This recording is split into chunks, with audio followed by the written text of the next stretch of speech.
որն է այս երկու էլիտայի հին եւ նոր աշխարհիկ էլիտաների կողքին ավանդական էլիտայի շերտը։ Բնականաբար խոսքը տվյալ ժամանակաշրջանի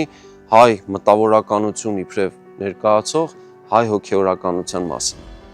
Նրանք ունեն շատ կարևոր առավելություն էլիտայի այս երկու շերտերի նկատմամբ։ Առաջինն այն է, որ նրանք ներկայացված են հայկական բոլոր համայնքներում, այսինքն հայկական յուրաքանչյուր բնակավայրում, թե մայր հողում, թե սփյուռքում անպայման գործող եկեղեցի կար եւ այդ եկեղեցում կար հոգեվորական, որն ուներ թե խնամատարության գործառույթներ, այսինքն սոցիալական ապահովության որոշակի գործառույթներ, եւ որ ամենակարևորն է լուսավորության, այսինքն կրթական գործի կազմակերպման կարևորագույն գործառույթ ուներ։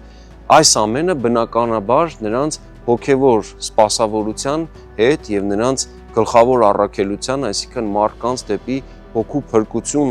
ապահովելու ուղղորդելու ճանապարհին իրենց հոգևոր ծառայությանը զուգընթաց էր։ Նախագծի գլխավոր գործընկերն է Converse բանկը, ֆինանսական աշխարհի ձեր հուսալի գործընկերը։